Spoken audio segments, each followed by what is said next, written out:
Hello friends, આજે આપણે જોઈશું ભારતમાં કૃષિ ક્ષેત્ર. જીપીએસસીના સિલેબસમાં ભારત અને ગુજરાતનું અર્થતંત્ર છે એનો ટોપિક નંબર 3.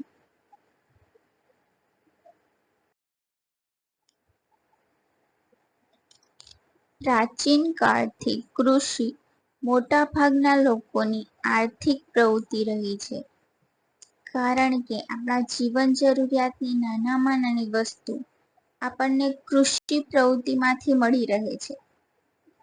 આજે પણ ભારતની અર્થવ્યવસ્થાનો મુખ્ય આધાર કૃષિ પર રહ્યો છે. શ્રમ શક્તિના 60% જેટલા લોકો ખેતી કાર્યમાં જોડાયેલા છે. ભારતના લોકોને માત્ર ખોરાક પૂરો પાડવા ઉપરાંત કાચો માલ પણ ખેતીમાંથી જ મળે છે. કોઈ પણ તૈયાર વસ્તુ બનાવી હોય તેના માટે કાચો માલ તો જોઈએ. જેમ કે કોઈ કાપડ બનાવવું હોય તો તેના માટે કાચો માલ કપાસ છે, તો એ પણ આપણને કૃષિ પ્રવૃત્તિમાંથી જ મળી રહે છે. રાષ્ટ્રીય ઉત્પાદનમાં કૃષિનો લગભગ 22% જેટલો હિસ્સો છે, જેનાથી દેશને દર વર્ષે વિદેશી હુંડિયામણ પ્રાપ્ત થાય છે. ભારતીય અર્થવ્યવસ્થા કૃષિ પર આધારિત છે. આમ ભારત કૃષિ પ્રધાન દેશ છે. કૃષિ ખરેખર મહત્વનો વ્યવસાય છે.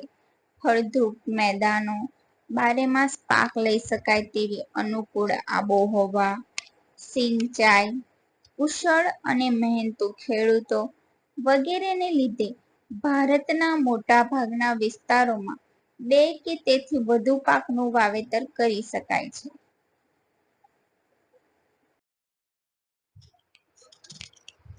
અલગ અલગ જગ્યાએ અલગ અલગ રીતે ખેતી કરવામાં આવે છે. જે જગ્યાએ જે પાકને અનુરૂપ વાતાવરણ હોય એ જગ્યાએ એવી રીતના પાકનું ઉત્પાદન કરવામાં આવે છે. તો જોઈશું આપણે કૃષિના પ્રકારો. પ્રકાર નંબર 1, જીવન નિર્વાહ ખેતી. આઝાદી પછી આયોજન પંચની અનેક ખેત વિકાસ યોજનાઓ અમલમાં લાવવા છતાં પણ ખેડૂતની આર્થિક સ્થિતિ આજે પણ નબળી છે. નાના કદના ખેતરોમાં મોંઘા બિયારણો, ખાતર અને જંતુનાશકોનો ઉપયોગ કરવો તે પોસાય તેમ નથી. ખેતરમાં થતું અનાજનું ઉત્પાદન પોતાના પરિવારના ભરણપોષણ પૂરતું જ થાય છે અને પોતાના કુટુંબના ભરણપોષણ પાછળ જ વપરાઈ જાય છે. તેને જીવન નિર્વાહ કે આત્મનિર્વાહ ખેતી કહે છે. નંબર 2, સૂકી ખેતી. જ્યાં વરસાદ ઓછો પડે છે, સિંચાઈની સગવડો પણ અપૂરતી છે અને માત્ર વરસાદ પર જ આધારિત હોય તેવા વિસ્તારોમાં જમીનમાં સંગ્રહેલા ભેજના આધારે એક જ પાક લેવામાં આવે છે. તેને સૂકી ખેતી કહે છે. અહીં જુવાર, બાજરી, કઠોળ જેવા પાણીની ઓછી જરૂરિયાતવાળા પાકોની ખેતી થાય છે.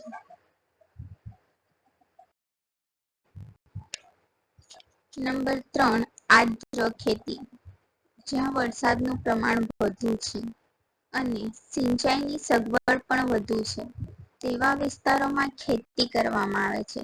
વરસાદ ન પડે કે ઓછો પડે ત્યારે સિંચાઈ દ્વારા વર્ષમાં એક કરતાં વધુ પાક લઈ શકાય છે, જેમાં ડાંગર, શેરડી, કપાસ, ઘઉં અને શાકભાજીની ખેતી થાય છે. ધારો કે કોઈ વિસ્તારમાં વરસાદ પડે છે અને વરસાદ ન પડે તો પણ નહેરો, કૂવા અને તળાવ દ્વારા સિંચાઈ કરવામાં આવે છે. તેવી ખેતીને આર્દ્ર ખેતી કહે છે. વરસાદ પડે કે ન પડે છતાં પણ ખેતી કરવામાં આવે છે. નંબર 4, સ્થળાંતરિત ખેતી અથવા ઝૂમ ખેતી. આ ખેતીમાં જંગલોના વૃક્ષો કાપીને તેને સળગાવવામાં આવે છે. સળગાવીને જમીનને સાફ કરવામાં આવે છે અને ત્યારબાદ ત્યાં ખેતી કરાય છે. અહીં 2-3 વર્ષ ખેતી કરાય છે, પછી જમીનની ફળદ્રુપતા ઘટી જતા તે વિસ્તારને છોડી દેવામાં આવે છે અને બીજી જગ્યાએ એ જ રીતે સેમ ખેતી કરવામાં આવે છે. તેને ઝૂમ ખેતી કહે છે. આ ખેતીમાં ધાન્ય પાક કે શાકભાજી ઉગાડાય છે આ ખેતીમાં ઉત્પાદન ખૂબ ઓછું થાય છે.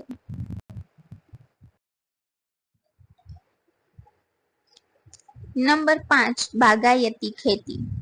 બાગાયતી ખેતી ખાસ પ્રકારે થતી ખેતી છે. એમાં રબર, ચા, કોફી, કોકો, નારિયેળ ઉપરાંત સફરજન, કેરી, સંતરા, દ્રાક્ષ, આંબળા, લીંબુ, ખારેક, ખલેલા વગેરે ફળોની ખૂબ જ માવજત સાથે ખેતી કરાય છે.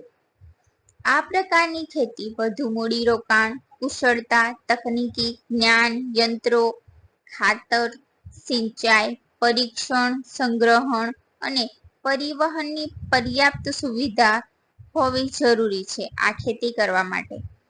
ભારત સરકાર દ્વારા વધુમાં વધુ આ ખેતી પર ભાર મૂકવામાં આવ્યો છે, જેથી 9,000 કરતા વધારે છોડની પ્રજાતિઓની ઓળખ કરી તેનું દસ્તાવેજીકરણ કરવામાં આવ્યું છે. નંબર 6, સઘન ખેતી.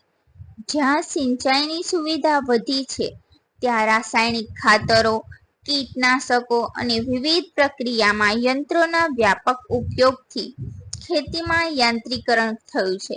પહેલા હાથ વડે ખેતી કરવામાં આવતી, હવે તેમાં મશીનરીનો ઉપયોગ કરવામાં આવે છે. કાપણી માટે, અલગ અલગ પ્રક્રિયા માટે જે મશીનરી વપરાય છે એના કારણે ખેતીમાં યાંત્રીકરણ થયું છે. આ પ્રકારે થતી ખેતીને સઘન ખેતી કહે છે. આ ખેતીમાં રોકડિયા પાકોનું વાવેતર વધુ કરાય છે. આ ખેતીમાં હેક્ટર દીઠ ઉત્પાદનમાં ખૂબ જ વધારો થયેલો છે અને આ પ્રકારની ખેતી હેઠળનો વાવેતર વિસ્તાર ખૂબ જ વધતો જાય છે. આ પ્રકારની ખેતીમાં આર્થિક વળતરને મહત્વ અપાતું હોવાથી વ્યાપારી ખેતી પણ કહે છે. સઘન ખેતીમાં આર્થિક વળતરને મહત્વ અપાય છે, તેથી તેને વ્યાપારી ખેતી પણ કહેવામાં આવે છે.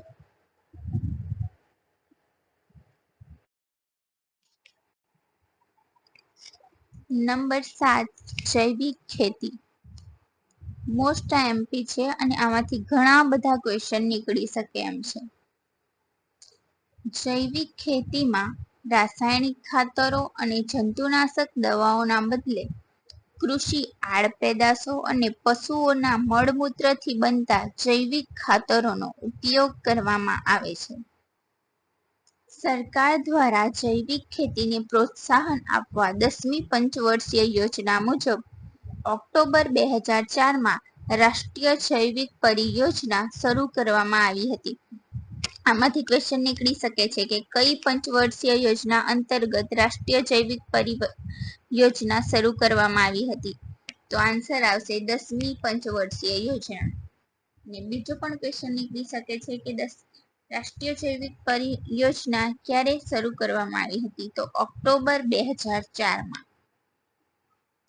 75,000 કૃષિ ભૂમિ પર જૈવિક ખેતી કરી સિક્કિમ ભારતનું પ્રથમ ઓર્ગેનિક કૃષિ રાજ્ય બન્યું હતું. જૈવિક કૃષિ એ પર્યાવરણના સંતુલનને પુનઃસ્થાપિત કરવા માટેનું કાર્ય છે.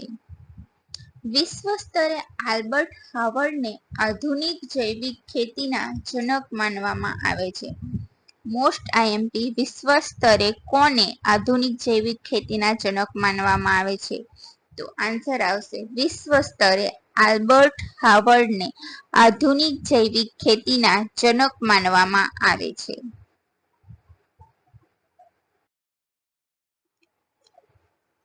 હવે આપણે જોઈશું કૃષિ પદ્ધતિઓ. નંબર 1, સજીવ ખેતી. રાસાયણિક ખાતર અને કીટનાશકોનો વપરાશ થઈ રહ્યો હતો. તેનાથી રસાયણોની નુકસાનકારક અસરો પણ ધીરે ધીરે વર્તાવા લાગી. ખેડૂતો ઉત્પાદન વધારવા માટે રાસાયણિક ખાતર, કીટનાશકોનો ઉપયોગ વધારવા લાગ્યા, જેના કારણે જમીનની ફળદ્રુપતા ઘટવા લાગી, જેથી પાકને પણ નુકસાન થવા લાગ્યું છે. એ પાક લોકોના સ્વાસ્થ્ય માટે પણ હાનિકારક થવા લાગ્યો. જેમ કે અનાજ, શાકભાજી તથા ફળોમાં રસાયણોની હાજરીને લીધે લોકોના સ્વાસ્થ્ય પર વિપરીત અસર થઈ. પર્યાવરણને પણ ભારે નુકસાન થયું. જમીનની ઉત્પાદકતા અને ફળદ્રુપતા બંને ઘટવા લાગ્યા, જેના કારણે લાંબા સમય પછી આ જમીનમાંથી પાકનું ઉત્પાદન અને ગુણવત્તા બંને ઘટી ગયા. સજીવ ખેતી એટલે એવી ખેતી જેમાં યુરિયા કે બીજા કોઈ પણ પ્રકારના રાસાયણિક ખાતરોનો કે જંતુનાશક ખાતરોનો ઉપયોગ કરવામાં આવતો નથી. પાકના પોષણ માટે છાણિયું ખાતર, અળસિયાનું ખાતર, કમ્પોસ્ટ ખાતર વગેરે તથા પાક સંરક્ષણ માટે ગૌમૂત્ર, લીમડાનું દ્રાવણ, છાશ વગેરે વાપરવામાં આવે છે. સજીવ ખેતીની પેદાશ પોષણયુક્ત હોય છે, જેમાં કુદરતી સ્વાદ, મીઠાશ હોય છે, તેમજ વધુ ખનિજ, વિટામિન અને જીવનશક્તિ આપતા તત્વો હોય છે. જૈવિક ખેત પેદાશોની અત્યારે ખૂબ જ માંગ છે, જે ખેડૂતોને સારું વળતર પણ આપે છે.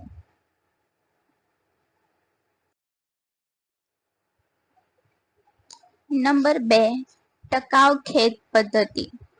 આ ખેતીમાં જમીનની ફળદ્રુપતા લાંબા સમય સુધી જળવાઈ રહે તે માટે પાકની ફેરબદલી, પોષણ માટે રાસાયણિક ખાતરોનો જરૂરિયાત પૂરતો ઉપયોગ, કીટક અને નીંદણ નિયંત્રણ માટે જંતુનાશકોની બદલે જૈવિક નિયંત્રણ, જળ સંરક્ષણ વગેરે બાબતની વિશેષ કાળજી લેવામાં આવે છે. નંબર 3, મિશ્ર ખેતી. આ ખેતીમાં ખેતીની સાથે પશુપાલન, મરઘા બતકા ઉછેર, મધમાખી, મત્સ્ય ઉછેર જેવી પ્રવૃત્તિ કરવામાં આવે છે. ઉદાહરણ તરીકે ખેતરમાં ઘઉંની વાવણી કરી હોય તેની સાથે સાથે ગાયો ભેંસો પાળવી, ખેતરમાં ચોખા ઉગાડીને પાણી ભરેલી જગ્યાએ મચ્છી ઉછેરવી, ચણા અને બાજરીની વાવણી સાથે બકરા ઉછેરવા વગેરે પ્રવૃત્તિ કરવામાં આવે છે. મીન્સ કે ખેતી અને ખેતીની સાથે અન્ય પ્રવૃત્તિ પણ કરવામાં આવે છે, તેને મિશ્ર ખેતી કહેવામાં આવે છે. હવે આપણે જોઈશું ભારતની કૃષિ પેદાશો. ભારતમાં અલગ અલગ ઋતુ દરમિયાન અલગ અલગ પાક લેવામાં આવે છે, તે આપણે કોષ્ટક દ્વારા સમજીશું. નંબર 1, ખરીફ પાક. ચોમાસામાં લેવામાં આવતા પાકને ખરીફ પાક કહે છે. પાકનો સમય જૂન જુલાઈથી ઓક્ટોબર નવેમ્બર સુધીનો હોય છે.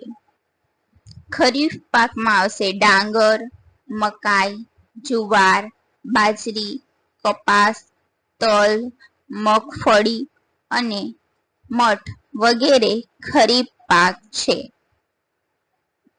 2, રવિ પાક. શિયાળામાં લેવામાં આવતા પાકને રવિ પાક કહે છે.